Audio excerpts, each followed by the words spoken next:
बाबा जी और हुजूर जी की प्यारी साध संगत जी, राधा स्वामी जी। प्यारी साध संगत जी, आप सभी से हाथ जोड़कर विनती है, इस साखी को शुरू से एंड तक सुनिए जी। आज की जो साखी मैं आपको सुनाने जा रही हूं, ये एक सच्ची रूहानियत भरी साखी है, जिसे सुनकर हमारा अपनी सद्गुरु पर विश्वास कई गुना बढ़ जाएगा। तो साध संगत जी, बात सन 1951 की है, जब गद्दी सरदार बहादुर जगत सिंह जी महाराज अपने सिंहासन पर बैठे हुए थे, तो एक आदमी उनको निहारता ही जा रहा था।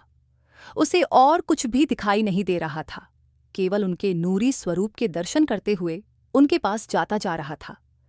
जब वो पास में आया तो महाराज जी ने उसे कहा कि बरखुदार, ऐसा क्या देख रहे हो? तो वह बोला, सच्चे पादशाह, मैं तो केवल आपका नूरी स्वरूप ही देखता जा रहा हूं। मेरी नज़रें तो आपको ही देखना चाहती हैं।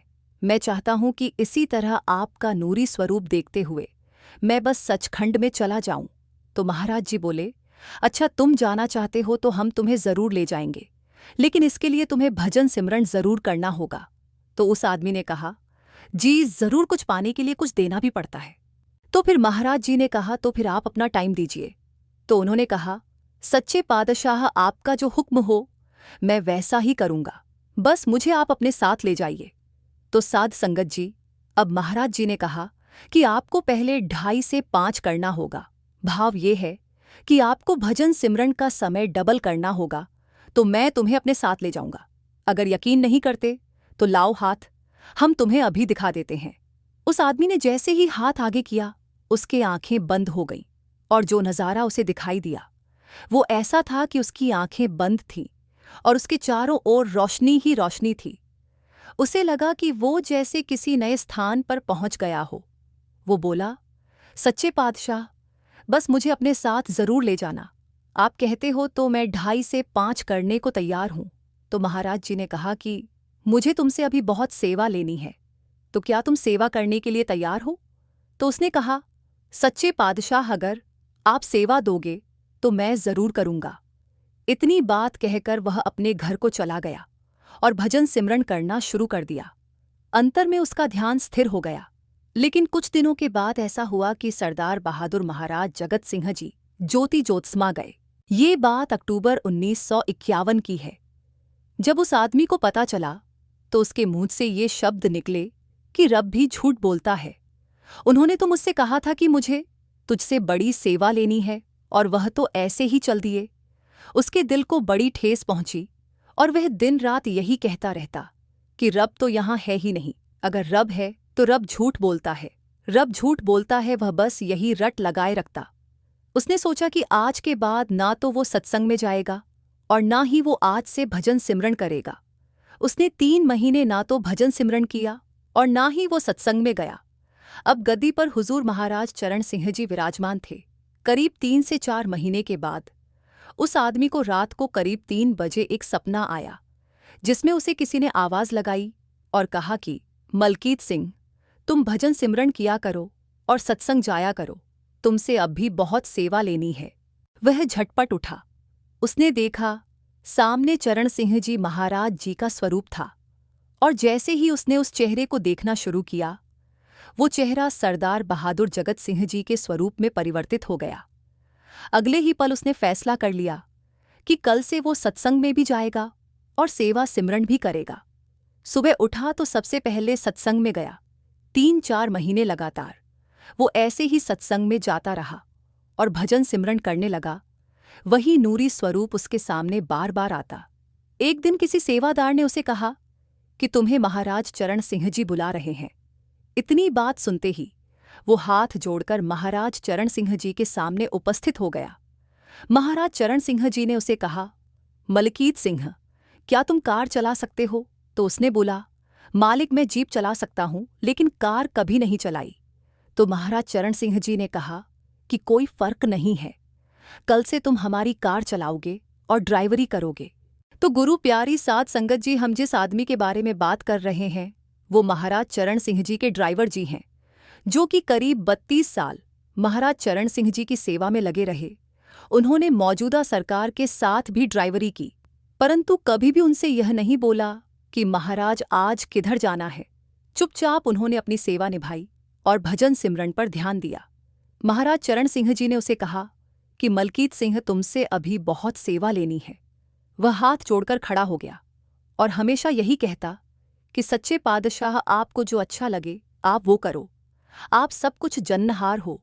तो मलकीत सिंह जी को नामदान की बख्शीश सरदार बहादुर जगत सिंह जी से मिली थी और उन्हीं के वचन थी कि मलकीत सिंह, तुमसे अभी बहुत सेवा लेनी है।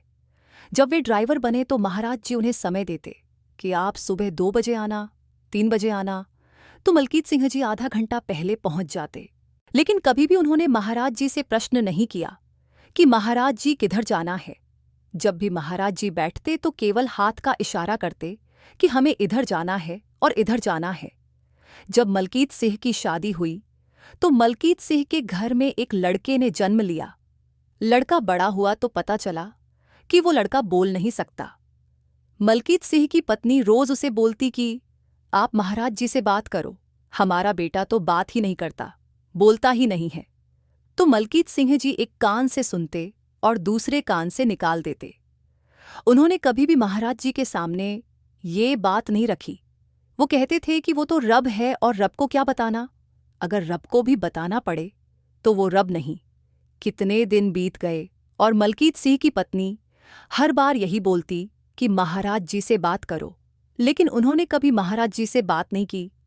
तो एक बार की बात है, महाराज चरण सिंह जी ने उन्हें जयपुर जाने के लिए करीब 9:30 का समय दिया। तो मलकीत सिंह जी करीब सुबह 9 बजे गाड़ी लेकर महाराज जी के पास पहुंच गए। जब महाराज चरण सिंह जी आए तो उन्होंने कहा कि आज हम जयपुर जाएंगे। मलकीत सिंह जी सत्यवचन बोलकर बैठ गए और गाड़ी चलानी शुरू की।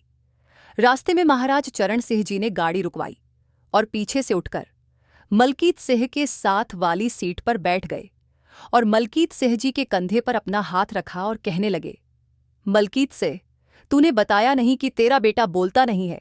तो मलकीत सिंह ने कहा, सच्चे पादशाह, आप तो जानी जान हो, सबके दिलों की जानते हो, तो फिर मैं आपको क्या बताता। बाबा जी ने कहा कि कितना समय हो गया तुम्हारा बेटा अभी बोलता नहीं, आपको बात तो करनी चाहिए थी। तो मलकीत सिंह ने कहा, आप तो रब हो, आप सब जानते हो। अब जो समय था वो सुबह 9:03 का था और महाराज चरण सिंह जी के बोल थे कि चलो सच्चे पातशाह, महाराज जी कृपा करेंगे। और इतनी बात कहने की देर थी कि सद्गुरु ने कृपा कर दी। शाम को काम करके जब मलकीत सिंह जी वापस घर आए और गेट खोला तो आवाज आई, पापा पापा। मलकीत सिंह जी बड़े हैरान हुए कि ये मेरा बेटा है जो मुझे पापा पापा बोल रहे। तो मलकीत सिंह के घरवाले आए और उन्होंने बताया कि सुबह करीब 9:04 पर हमारे बेटे ने बोलना शुरू कर दिया था।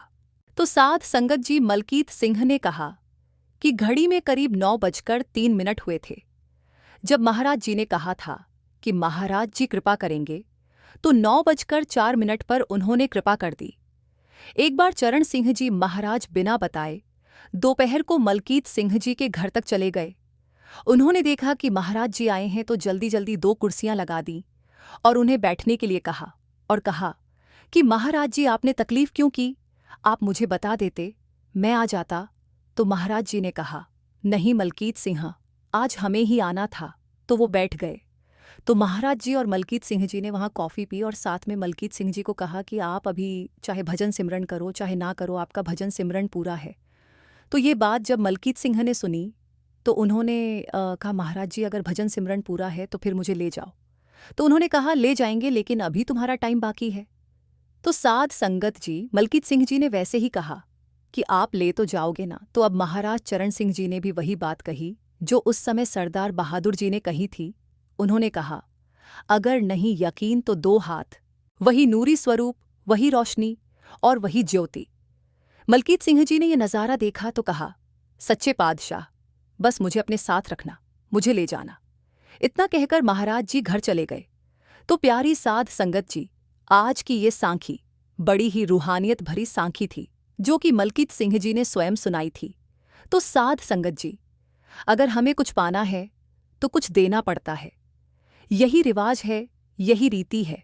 बाबा जी ने हमें नामदान बख्शा है, 2.5 घंटे सिमरन करने को कहा है। तो साध संगत जी, अगर हम भी 2.5 घंटे भजन सिमरन करेंगे तो वो नूरी स्वरूप के दर्शन हमें भी जरूर होंगे, जिसके बारे में हमने केवल साखियों में सुना है। तो साध संगत जी, इसी के साथ आपसे इजाजत लेते हैं। एक प्यारा सा कमेंट करके हमारे चैनल को सब्सक्राइब करना मत भूलें और वीडियो को ज्यादा से ज्यादा शेयर करें। राधा स्वामी जी।